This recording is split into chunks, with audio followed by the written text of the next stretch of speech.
Mis queridos amigos y hermanos, sean todos bienvenidos en el nombre de nuestro Señor Jesucristo a una nueva entrega de su comentario al texto bíblico sobre el cual la lección de la escuela sabática está basada.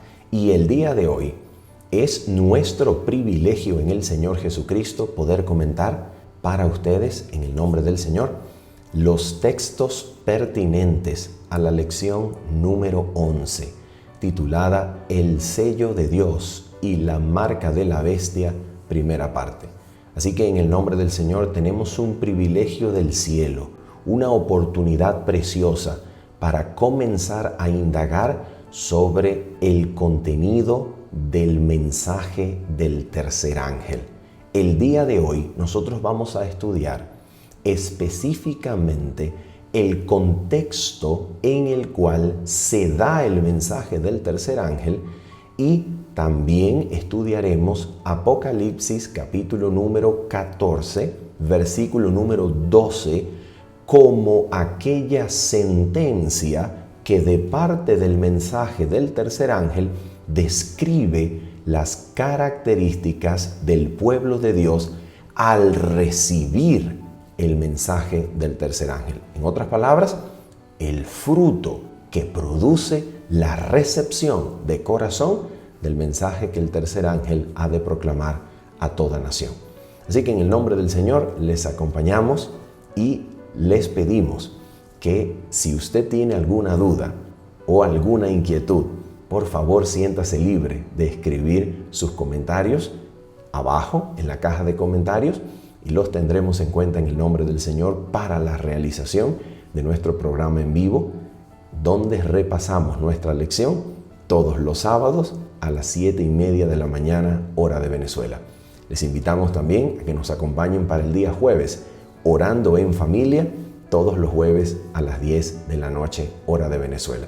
Que el Señor les bendiga y les guarde. Vamos entonces a orar y de inmediato comenzamos a comentar nuestro texto bíblico. Oramos juntos.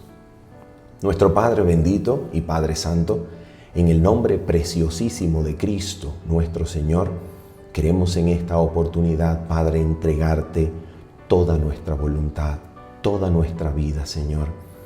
Toma todo lo que somos. Y así, Señor, en el nombre de Jesucristo, eleva nuestras miradas débiles y ponlas en Cristo para contemplarle, lleno de hermosura y santidad. Y así, Señor, por medio de la obra de tu Espíritu, ser transformados y elevados de gloria en gloria en el nombre de Cristo y por su gracia. Te pedimos que nos auxilies en la interpretación de los textos bíblicos y por favor, Señor, muéstranos tu gloria. Permítenos contemplarte, Señor. En el nombre precioso de Cristo, el Señor Jesús, lo pedimos. Amén y amén. Muy bien, vamos entonces de inmediato a situarnos en Apocalipsis capítulo número 14 y vamos a comenzar a leer en el versículo número 9. ¿Por qué razón? Porque en este versículo comienza la voz y el mensaje del tercer ángel. Después de este mensaje, Apocalipsis 14 describe solamente la aparición de Jesucristo en las nubes del cielo. Por tanto, este es el mensaje del tercer ángel, el mensaje triple angélico, con énfasis en el tercero, es el último mensaje de amonestación de parte del cielo dado a todos los hombres. Luego de esto, Cristo aparece y por tanto tenemos aquí la importancia solemne de este mensaje para toda la humanidad. Apocalipsis 14, versículo número 9 nos dice lo siguiente. Vamos a mirar. Dice así: y el tercer ángel lo siguió diciendo a gran voz: si alguno adora a la bestia y a su imagen y recibe la marca en su frente o en su mano, él también beberá del vino de la ira de Dios, que ha sido vaciado puro en el cáliz de su ira, y será atormentado con fuego y azufre delante de los santos ángeles y del Cordero. y el humo de su tormento sube por los siglos de los siglos, y no tienen reposo, dice el texto, de día ni de noche los que adoran a la bestia y a su imagen, ni nadie que reciba la marca de su nombre. Y el versículo número 12, que es parte del mensaje del tercer ángel, y ya vamos a decir por qué lo creemos así, nos dice: aquí está la paciencia de los santos, los que guardan los mandamientos de Dios y la fe de Jesús. En primer lugar, vamos a notar en el texto por qué razón creemos que Apocalipsis 14, versículo 12, es parte del mensaje del tercer ángel. Nota por qué. Si nosotros hacemos un análisis de tipo comunicacional al texto bíblico, en donde podamos identificar los personajes que intervienen en el discurso, nosotros nos damos cuenta que es solamente a partir del versículo número 13 que Juan identifica otra voz, diferente a la gran voz del mensaje del tercer ángel. Por tanto, si en el versículo número 13 el apóstol Juan utiliza, como está resaltado en pantalla, una fórmula introductoria, esto es, por medio de una fórmula introductoria, él llama al escenario, introduce otro personaje u otra voz, entonces podemos estar seguros de que no hacerlo en el texto previo indica la conexión entre el versículo 12 y toda la unidad literaria que comenzó en el versículo número 9, es decir, en el mensaje del tercer ángel. Por tanto, nosotros podemos decir que Apocalipsis capítulo 14, versículo 12, donde se nos describe las características del remanente, aquí estamos dentro de la voz del mensaje del tercer ángel. Lo que nosotros vamos a hacer entonces a continuación es resumir aquello en lo que consiste el mensaje del tercer ángel rápidamente según el texto bíblico, y luego nos vamos a posicionar en el versículo número 12 para entender los elementos que resultan como consecuencia de recibir el mensaje del tercer ángel, abrazarlo y vivir en armonía con su luz. Vamos entonces a mirar en qué consiste el mensaje del tercer ángel en su contenido bíblico. El mensaje del tercer ángel es sencillamente una amonestación que contrasta las consecuencias de adorar a la bestia y a su imagen con las consecuencias de adorar solo a Dios en el nombre de Jesús. En otras palabras, el mensaje del tercer ángel es un llamado solemne y ferviente a tomar un posicionamiento, a tomar una decisión entre adorar al Dios vivo, creador en el nombre de Jesús, o adorar a la bestia y a su imagen. ¿Qué sucede si adoramos a la bestia? Eso es lo que el mensaje del tercer ángel nos dice. Nos advierte que adorar a la bestia y a su imagen y recibir la marca de su autoridad implicaría que nosotros beberíamos de la ira de Dios que ha sido vaciada pura en el cáliz de su ira. Noten esto. En el capítulo anterior, capítulo número 13 de Apocalipsis, que vamos a estudiar brevemente, la bestia y su imagen amenazan con persecución, con encarcelamiento, con pérdida de las libertades económicas y civiles, y finalmente amenaza con la muerte a todo aquel que no la adore ni reciba la marca de su autoridad. Pues en este contexto, en el contexto en el cual la bestia amenaza con perseguir con todo lo anterior descrito, Dios entonces amonesta sobre las consecuencias terribles de adorar a la bestia y a su imagen, para que el ser humano que oye pueda pesar las dos consecuencias y pueda decidir a quién quiere adorar. Si adoramos a la bestia, vamos a disfrutar de la vida en la tierra, con los privilegios civiles de comprar y vender, del libre comercio, de ser considerado un ciudadano del mundo con derechos, propiedades y capacidades civiles para hacer economía, para comprar y vender y para destacarnos y vivir como ciudadanos responsables de este sistema mundano. Si adoramos a la bestia entonces nos concederá la oportunidad de vivir como ciudadanos dentro de su sistema, asegurándonos el pan, la comida, como parte y consecuencia de haber recibido su autoridad y adorar su lealtad. En otras palabras, adorar a la humana lealtad que la caracteriza. Pero, si este es nuestro curso de acción, aunque disfrutemos por un poco y tanto el privilegio de vivir civilmente dentro de este sistema mundano, beberemos al final del día del juicio de la ira de Dios que ha sido vaciada pura, sin mezcla de misericordia, en el cáliz de su ira, perdiendo así la vida eterna, perdiendo el reino celestial, perdiendo la oportunidad de vivir para siempre con el Creador y perdiendo la solemne oportunidad de darle gloria al Creador, que es bendito por los siglos. Si adoramos a Dios y solo a Él en el nombre de Jesús, nos arrodillamos y le tributamos gloria, honra y perseveramos en esto, no adorando así a la bestia, ni reconociendo la marca de su autoridad, ni doblando rodillas sobre autoridad humana, ni sistema político religioso alguno, entonces la bestia nos va a perseguir.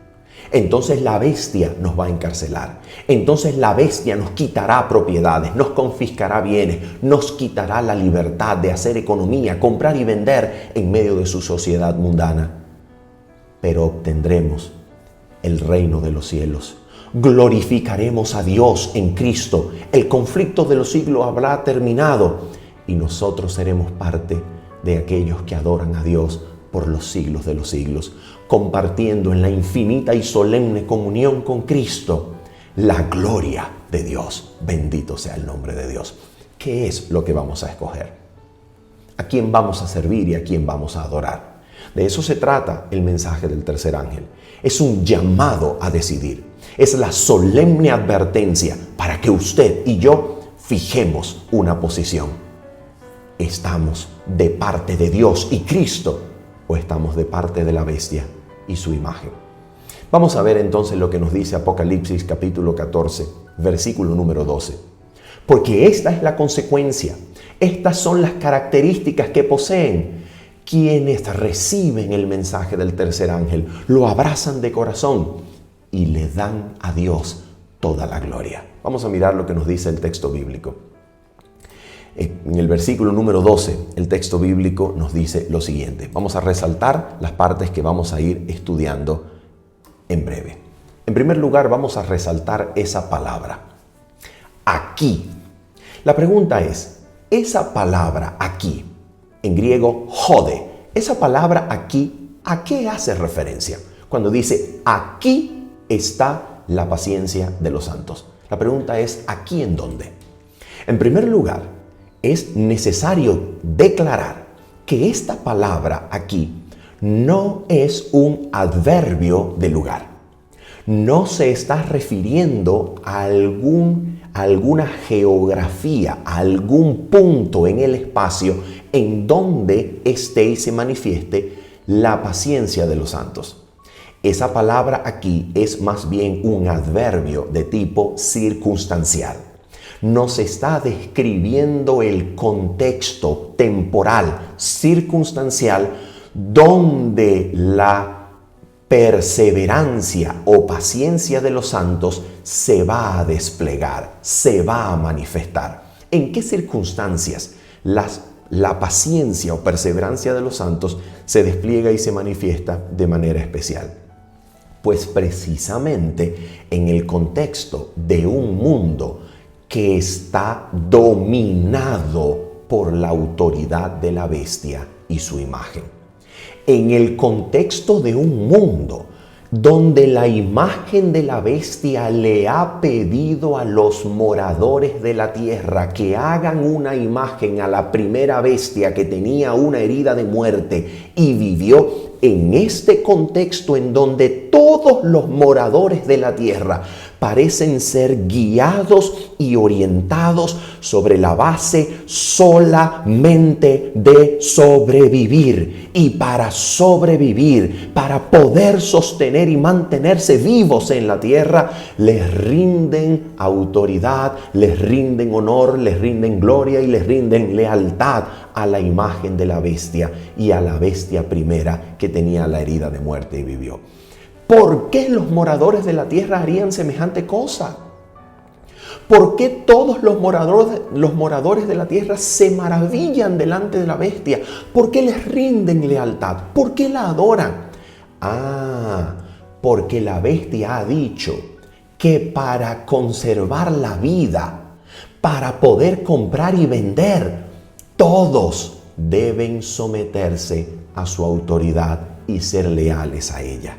Y entonces los moradores de la tierra, como no desean morir, como los moradores de la tierra prefieren existir a pasar tribulación, como los moradores de la tierra no han aprendido a no amarse a sí mismos, sino a Dios, como los moradores de la tierra no conocen el amor ágape, que es la verdadera motivación para servir a Dios y amarle por los siglos de los siglos, como los moradores de la tierra tienen miedo de morir y prefieren, para mantener la vida, doblar sus cabezas y rodillas delante de la autoridad humana que ha usurpado la autoridad de Dios de legislar la conciencia, que ha usurpado la autoridad de Dios de decidir a quién da la vida y a quién no, como ha usurpado la autoridad de Dios.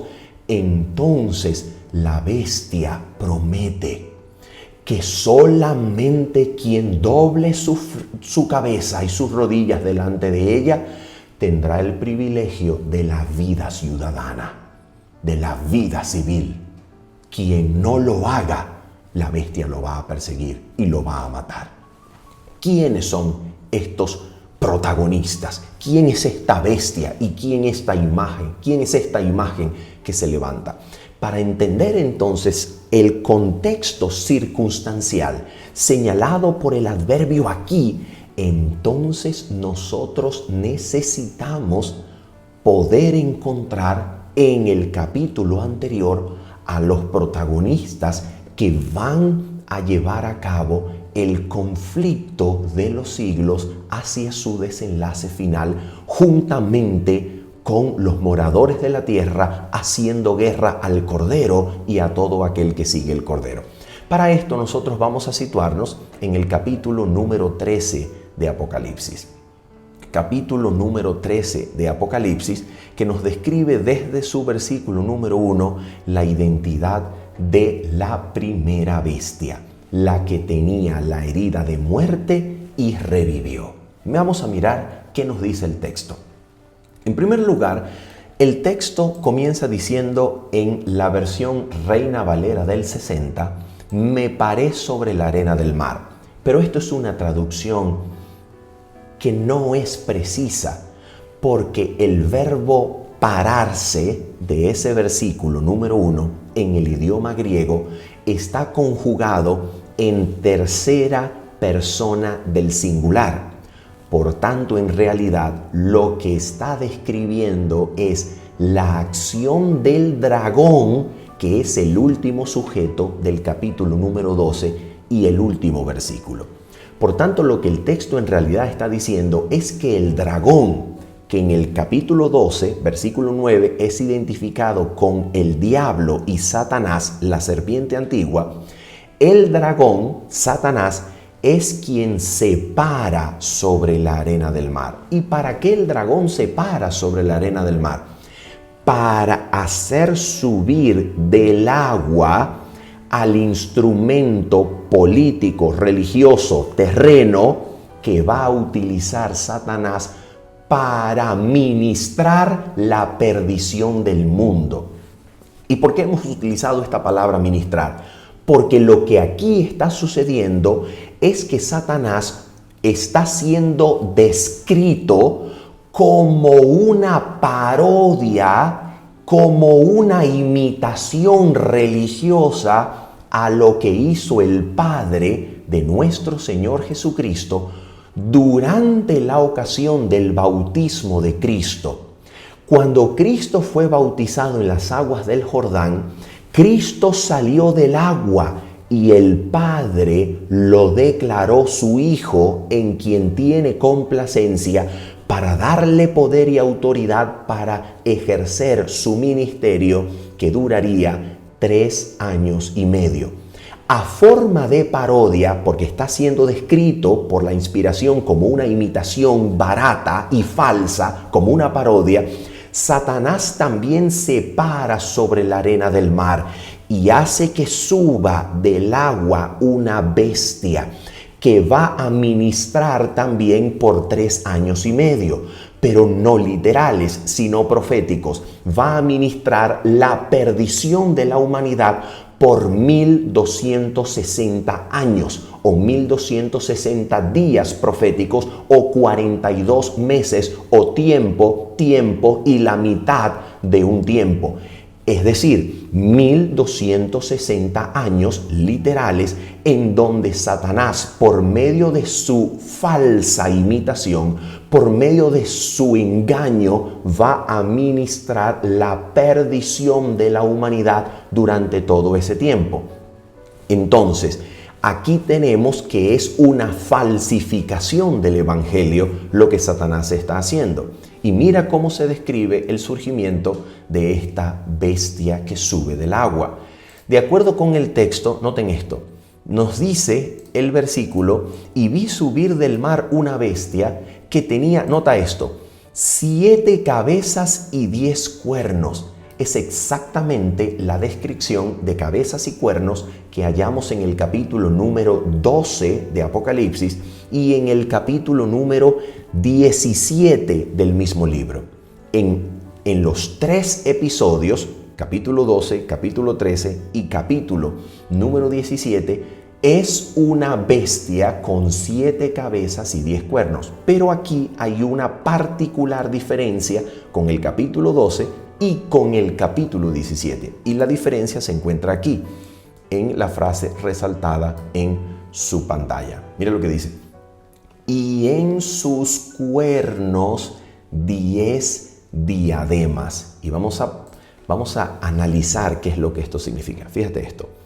En Apocalipsis, capítulo número 12, cuando se describe a la bestia, se la describe como 7 cabezas y 10 cuernos, y en sus cabezas diademas. En Apocalipsis 13, cuando se describe a la bestia, se la describe como 7 cabezas, 10 cuernos, y en sus cuernos diademas. Pero en Apocalipsis 17 se describe a la bestia con 7 cabezas y 10 cuernos y no se mencionan las diademas. ¿Cuál es la razón por la cual en el capítulo 17 no se mencionan diademas? Porque en el mismo capítulo 17 se nos dice que los cuernos representan 10 reyes que no han recibido aún reino, mas darán su poder y su reino, su autoridad a la bestia. Aquí tenemos el significado de esta diferencia en la descripción. Significa que en Apocalipsis 12, la razón por la cual las diademas, que son señal de autoridad, señal de realeza, señal de poder político. La razón por la cual las diademas reposan en las cabezas de la bestia en Apocalipsis 12 es porque una de sus cabezas, específicamente Roma, está en su apogeo y está ejerciendo su protagonismo profético al pararse junto a la mujer esperando que nazca el hijo varón para devorarlo y darle muerte. ¿Cuál fue el imperio simbolizado por las 7 cabezas? ¿Cuál fue el imperio representado específicamente por una de las cabezas que le dio muerte a Cristo y ya había intentado darle muerte justamente cuando había nacido? Fue el imperio romano, la Roma pagana, la Roma imperial, la Roma de los Césares. Esta Roma representa la cuarta de las 7 cabezas en orden cronológico, comenzando a contar por Babilonia. Babilonia, número 1, Medo-Persia, número 2, Grecia, número 3, Roma, número 4. Esta es la cabeza y por esta razón reposan en las cabezas las diademas. Pero en Apocalipsis capítulo número 13, las diademas se mueven del lugar. Ya no reposan sobre las cabezas, reposan sobre los cuernos. ¿Por qué razón?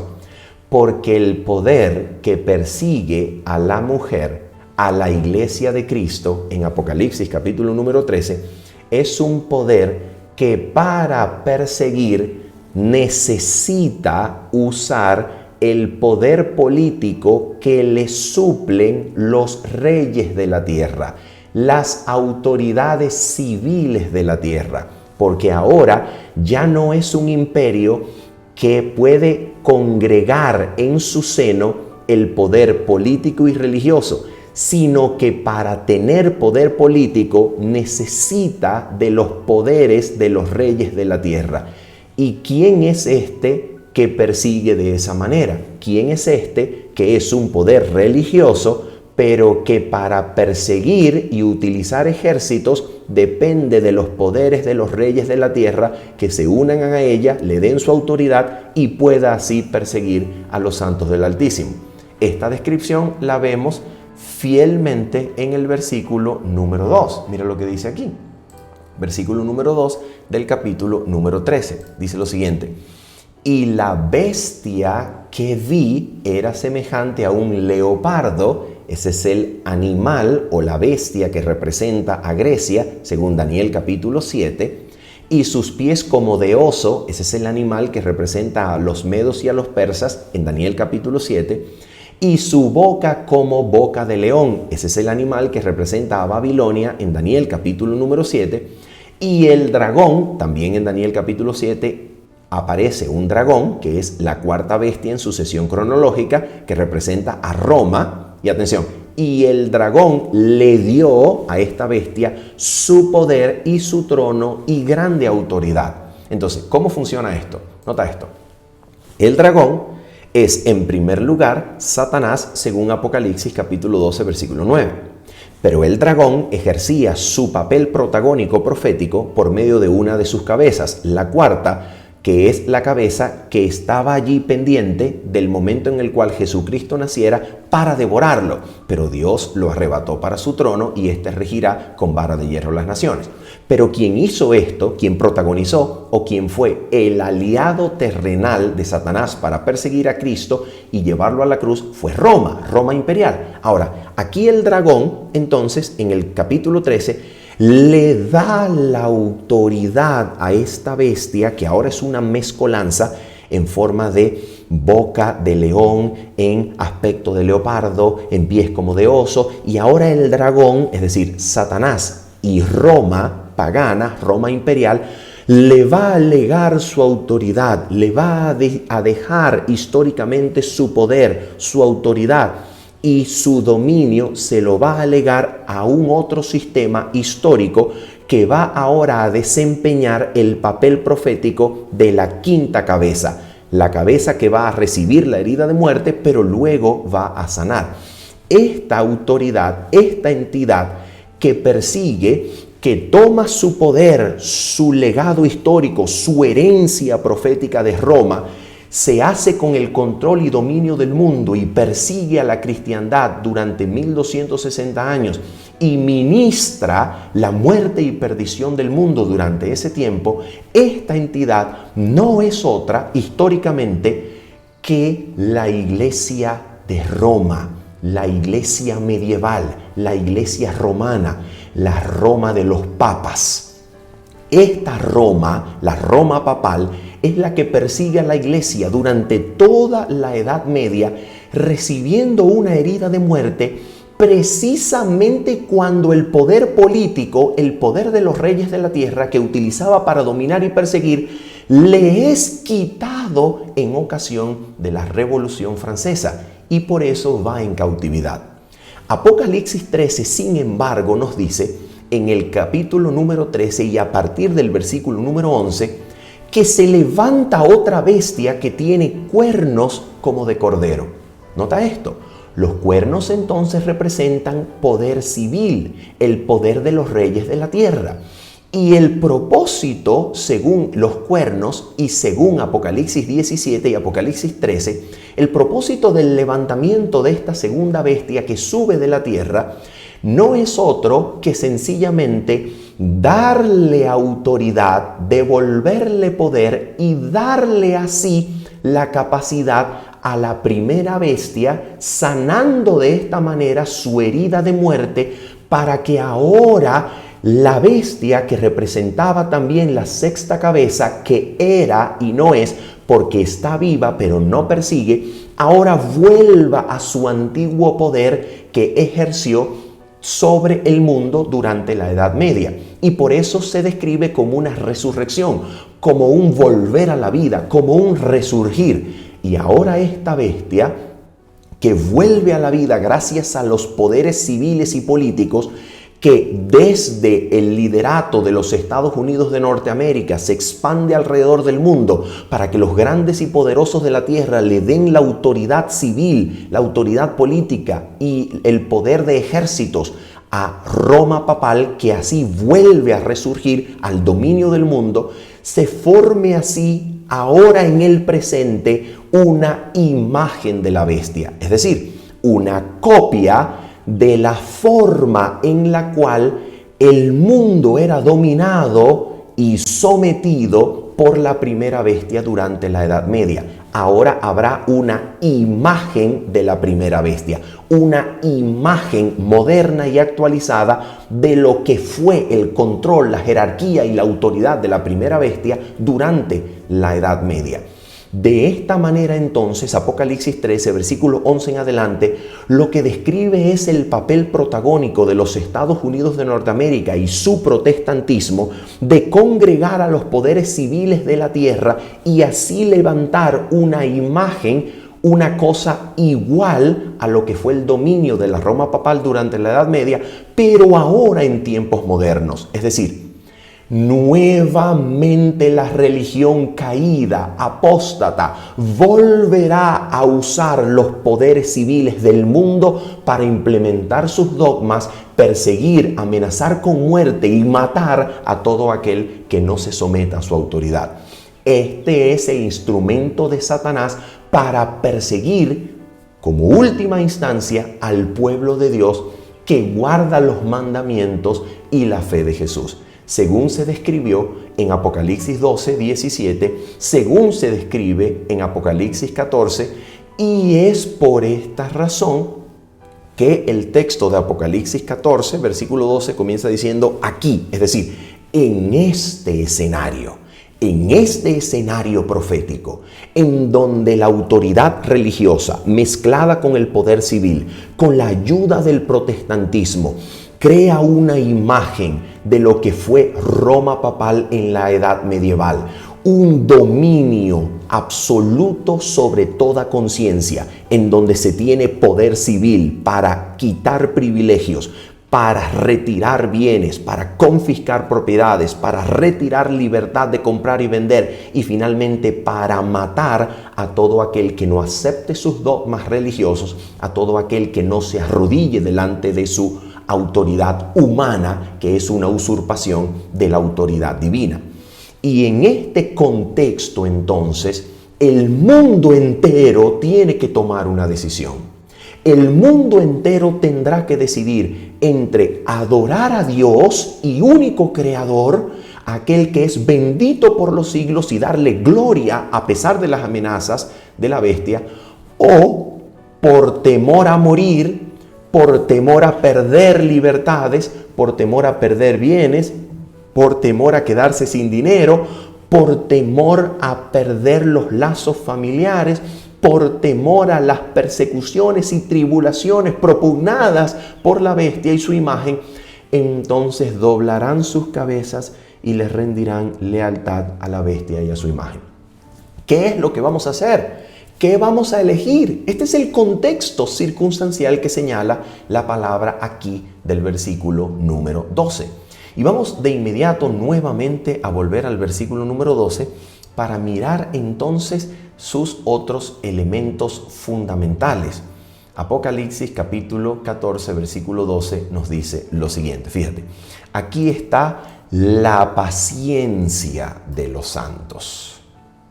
¿Qué significa esto? ¿Qué significa esta paciencia de los santos?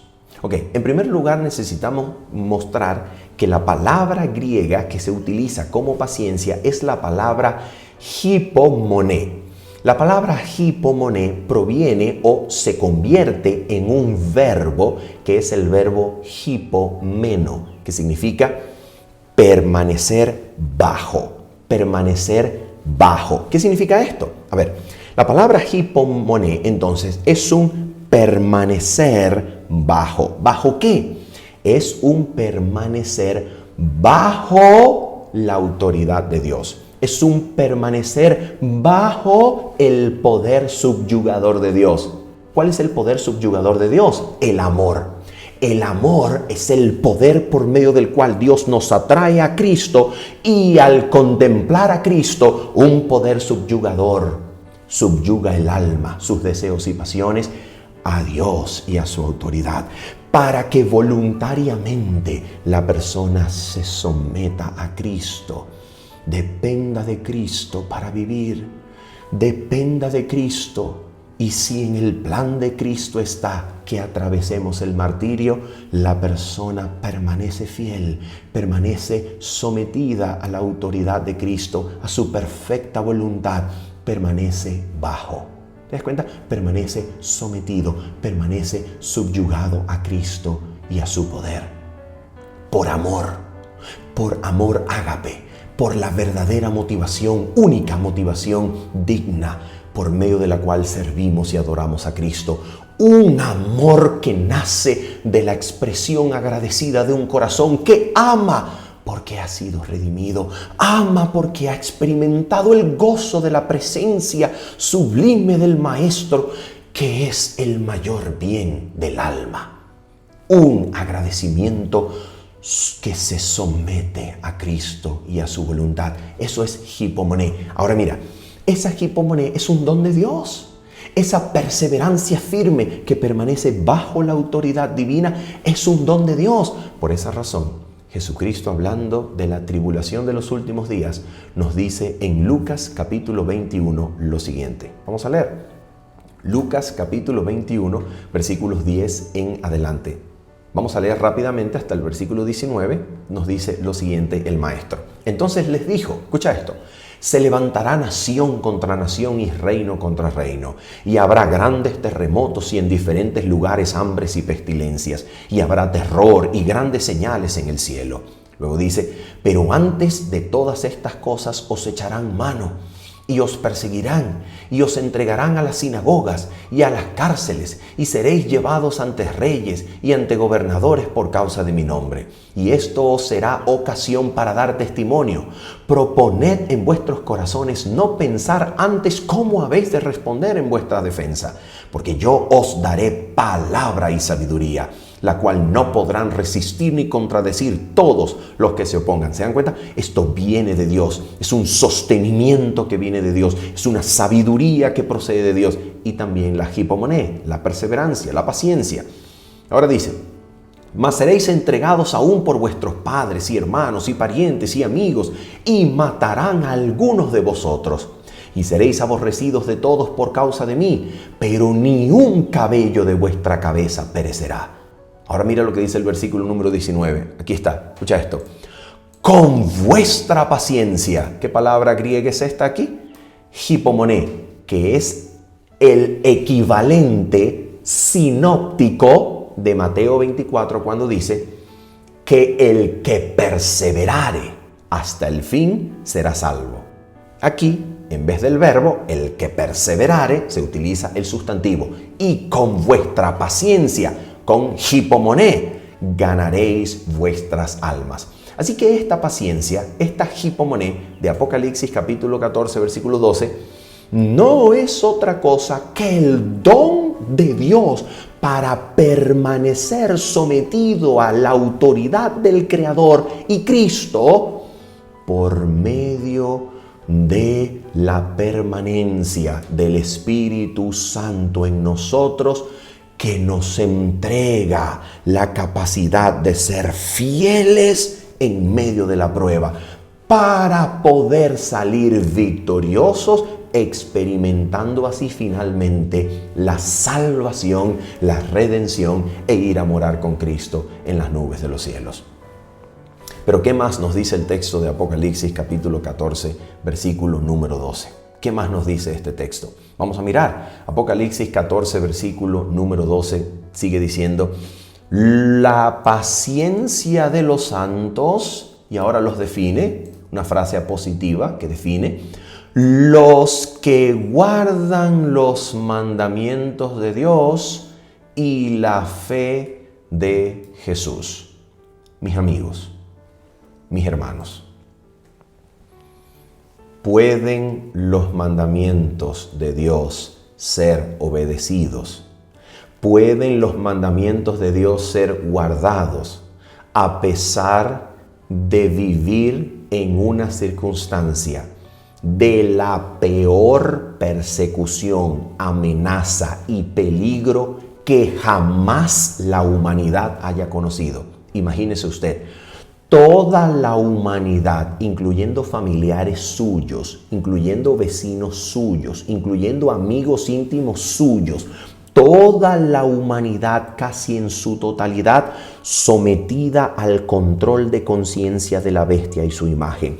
Todos han doblado rodillas, casi todos delante de la bestia y su imagen. Casi todos piensan como la bestia, casi todos sirven al propósito de la bestia y casi todos estarán al servicio de la bestia y Satanás para buscarlo a usted y a sus pertenencias. Y ahora, en este contexto terrible de tribulación, la más grande que hubo desde que hubo hombre en la tierra, aquí se dice que hay un grupo de personas que son siervos del Dios Altísimo y que guardan los mandamientos de Dios. Pregunto, ¿los mandamientos de Dios se pueden obedecer? Absolutamente. Decir que no pueden ser obedecidos implica decir que entonces no habrá ningún remanente que permanezca fiel ante las amenazas de la bestia. Porque precisamente la bestia persigue y amenaza para que no se guarde la ley de Dios. Porque al guardar la ley de Dios, las criaturas ofrecen lealtad exclusiva al Creador y su Cristo. Pero al transgredir la ley de Dios en uno de sus preceptos, las criaturas ofrecen lealtad a Satanás y a sus instrumentos. Por esa razón, si se enseña y se predica que no se puede obedecer perfectamente o completamente la ley de Dios, se está diciendo entonces que no existirá remanente libre de la marca de la bestia en la frente o en la mano derecha. Se está diciendo que todo el mundo ni siquiera el remanente, no habrá remanente, sino que todo el mundo recibirá la marca de la bestia, porque si la ley de Dios no se puede guardar, entonces no habrá grupo que se mantenga fiel en la hora decisiva de la humanidad. ¿Te das cuenta? El discurso que dice que la ley de Dios no se puede obedecer es un discurso que prepara la mente para que se adore a la bestia y a su imagen. Porque solamente guardando los mandamientos de Dios es que no se adora a la bestia, sino que se otorga lealtad exclusiva al Dios y Creador. ¿Te das cuenta? La forma de adorar al Creador en este contexto es guardando sus mandamientos. Si no se pueden guardar, entonces se está diciendo que todos adoraremos a la bestia. Pero Apocalipsis no dice eso. Apocalipsis dice que habrá un grupo que ofrezca lealtad exclusiva al Creador y su Cristo y por tanto guardan los mandamientos de Dios y la fe de Jesús, incluyendo el mandamiento del sábado, que nos dice con su mensaje creador que solamente el Creador puede producir por su palabra, por el mismo poder que llamó a los mundos a la existencia. La misma palabra recibida por la fe en el alma puede crear obediencia donde había rebeldía. Puede crear absoluta sumisión a Dios por medio del ágape, por medio del amor, donde antes había rebelión. El poder del Creador es el poder que santifica el alma para que llegue a ser obediente a todos los mandamientos de Dios. ¿Y cuál es ese mensaje que se manifiesta en la obediencia a todos los mandamientos de Dios? Es el mensaje de la justicia de Cristo, que exalta al Salvador del mundo entero, que dispensa ricos dones a los hombres, que cuando los recibimos su poder, sus pensamientos, sus fines, sus motivos, su amor, su fe, y entonces la desarrolla en nosotros para que se manifiesten en la obediencia a todos los mandamientos de Dios. Y por eso el texto de Apocalipsis, capítulo número 14, versículo número 12, nos dice lo siguiente. Escucha esto. Apocalipsis, capítulo número 14, versículo 12, nos dice que este remanente, este grupo fiel que guarda los mandamientos de Dios, guarda también, ¿qué cosa? Guarda la fe de Jesús. ¿Qué cosa es la fe de Jesús? ¿Qué cosa es esto? ¿A qué se refiere la Biblia cuando nos dice la fe de Jesús, que es guardada por el remanente fiel? ¿Qué cosa es esto? Atención con esto. Existen dos posibles formas de interpretar la frase griega que está expresada en un caso gramatical que se conoce como el caso genitivo. El caso genitivo es el caso que en español se traduce como una relación de posesión, la fe de Jesús. Ahora, el genitivo en el idioma griego, es verdad, puede ser interpretado en este caso particular como un genitivo de contenido, que sería traducido al español como guardan la fe en Jesús. Esto tiene sustento en la Biblia y en el espíritu de profecía, porque el remanente pone su fe, su dependencia, su confianza y se aferra únicamente a Cristo. Y cuando cree en Cristo, recibe de Cristo su justicia y así es justificado, transformado por la fe de Cristo y así le rinde gloria a Dios. Fe en Jesús es una posible traducción. Esto tiene apoyo bíblico y apoyo en el espíritu de profecía.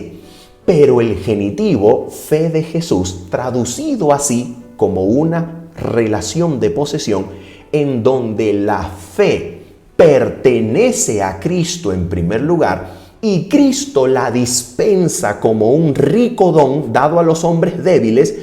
Esta fe que pertenece a Jesús y es dispensada por Cristo en nosotros, que ahora se perfecciona de gloria en gloria hasta alcanzar la experiencia de Cristo de victoria contra la tentación y victoria en este conflicto cósmico. Esto también tiene apoyo bíblico y en el espíritu de profecía.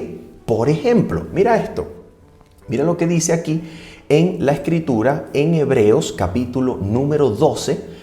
y versículos número 1 y 2. Dice lo siguiente, escucha esto.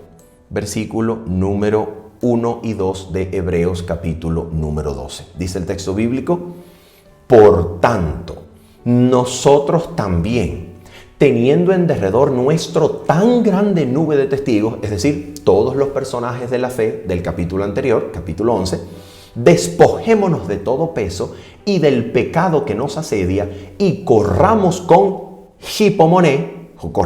paciencia, hipomoné, la carrera que tenemos por delante.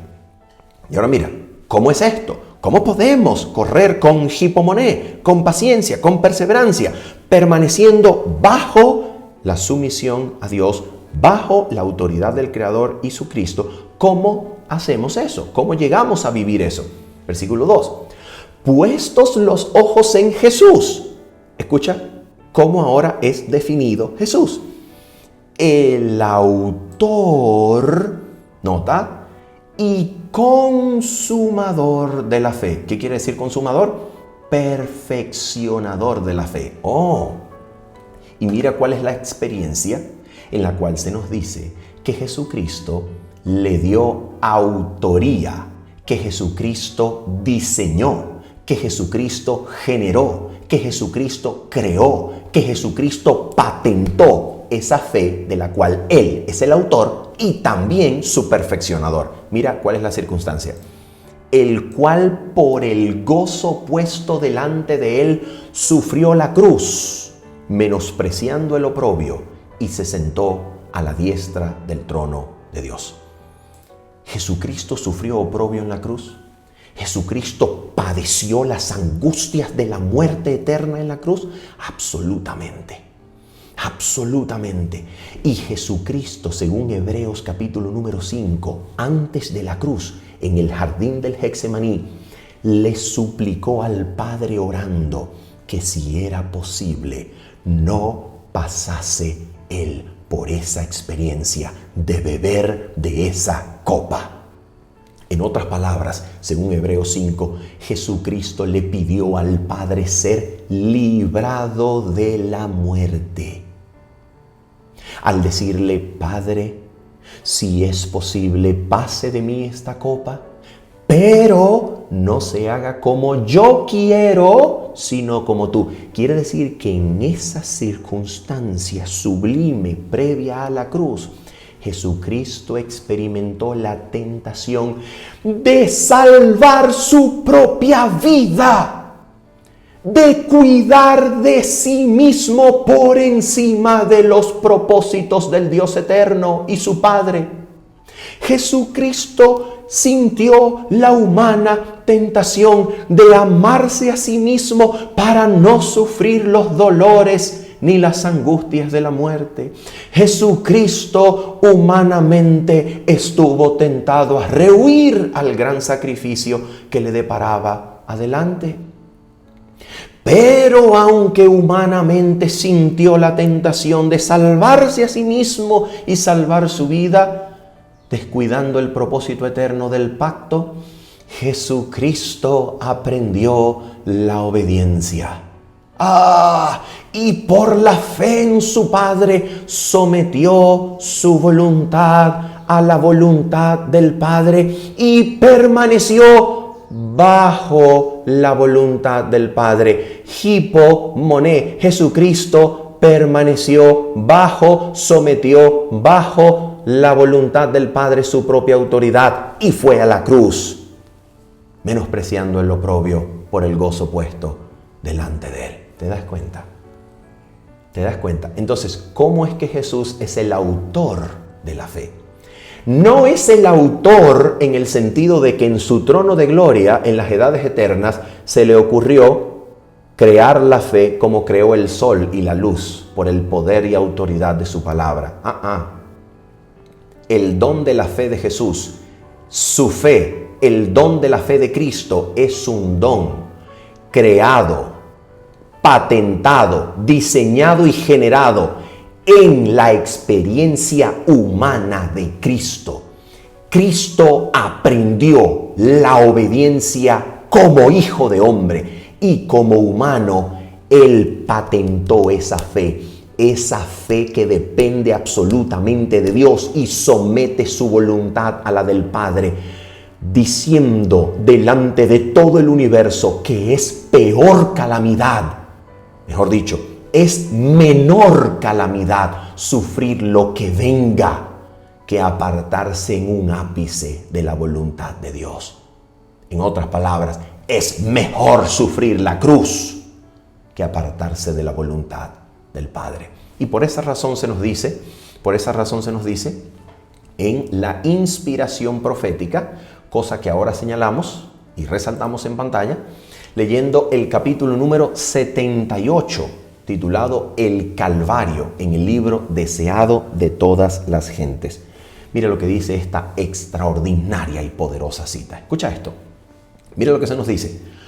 Con fieras tentaciones, Satanás torturaba el corazón de Jesús. El Salvador no podía ver a través de los portales de la tumba. ¿Por qué no podía ver a través de los portales de la tumba? Era viernes de tarde. ¿Por qué no podía ver el domingo de resurrección en la mañana? Porque está sufriendo la cruz como hombre. No la sufre como Dios omnipotente, omnisapiente que ve el futuro. La sufre como hombre y está siendo torturado como hombre y está dependiendo enteramente de la confianza en su Padre para poder resistir y vencer. Por eso no ve la resurrección, porque ha sido despojado y se ha vaciado siendo hombre para sufrir como hombre en el lugar del hombre la experiencia de la lucha y victoria contra la tentación. Y por eso no puede ver a través de los portales de la tumba. Y dice así, la esperanza no le presentaba su salida del sepulcro como vencedor, ni le hablaba de la aceptación de su sacrificio por el Padre. ¿Y qué temía? ¿De verdad temía? ¿O es un teatro? ¿De verdad sintió temor? ¿O es sencillamente un teatro? Es una imitación de una fábula. Es verdad. Es real, su temor es verdadero, su angustia es real. Y ahora dice, temía que el pecado fuese tan ofensivo para Dios que su separación resultase eterna. Sintió la angustia que el pecador sentirá cuando la misericordia no interceda más por la raza culpable. Oh, y ahora mira, en este contexto, en esta situación, mira lo que nos dice la página 704. Mira lo que nos dice la página 704 en este contexto de cruz. Dice la página así. Entre las terribles tinieblas, aparentemente abandonado de Dios, Cristo había apurado las últimas heces de la copa de la desgracia humana. En esas terribles horas había confiado en la evidencia que antes recibiera de que era aceptado de su Padre. ¿En qué confía? En evidencias anteriores, en su comunión con el Padre anterior, porque ahora no puede ni tiene evidencias de ello. Ahora mira esto. Conocía el carácter de su Padre, comprendía su justicia, su misericordia y su gran amor. Por la fe confió en aquel a quien había sido siempre su placer obedecer. Y mientras sumiso se confiaba a Dios, desapareció la sensación de haber perdido el favor de su Padre. Por la fe, Cristo venció. Oh, aquí Jesucristo patentó, diseñó, generó y creó, sacó a la luz la fe de Jesús. Y ahora esta fe que fue moldeada, que fue diseñada en la experiencia humana de Cristo con la tentación y su subsecuente victoria, esta es la fe que ahora Cristo le entrega al remanente. La deposita en el corazón, el remanente la recibe, pues ya no vivo yo, mas vive Cristo en mí. Y ahora ahora lo que vivo en la carne, lo vivo por la fe en aquel que se entregó y resucitó por nosotros. Ahora el remanente recibe la fe de Jesús, la fe que Jesús creó, diseñó y le dio forma en su experiencia humana, y ahora Cristo mismo la perfecciona de gloria en gloria, porque Él es el autor y el consumador de la fe. Y el remanente, por la fe de Jesús, por la presencia poderosa de su vida en nosotros, el remanente se sostiene. Hipomeno, poniendo su voluntad bajo la voluntad del Padre, aunque venga lo que venga, aunque se desplomen los cielos. El remanente vive y experimenta lo mismo que Jesús hizo y experimentó cuando aprendió la obediencia. Jesús puso su voluntad bajo la del Padre. El remanente somete su propio yo, su propia voluntad a la voluntad de su Redentor, y así le da gloria a Dios delante del universo.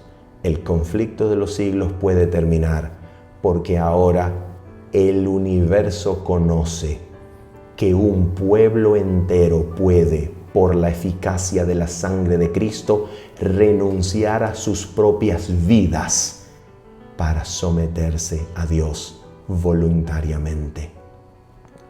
Esto es lo que Apocalipsis 14 quiere enseñar. De esto se trata. Habiendo dicho esto y esperando que usted haya aprendido, no porque yo quisiera enseñarle, sino porque usted vio en la Biblia las palabras de Cristo para usted.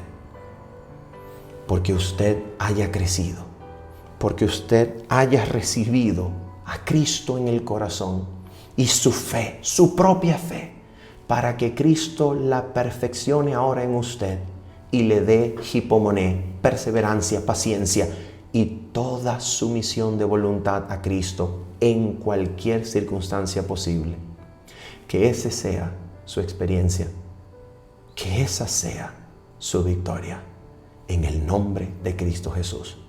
Nos despedimos entonces en esta hora diciéndoles nos vemos el día sábado a las 7:30 de la mañana y el día jueves para orar en familia a las 10 de la noche. Bendiciones. Chao, chao.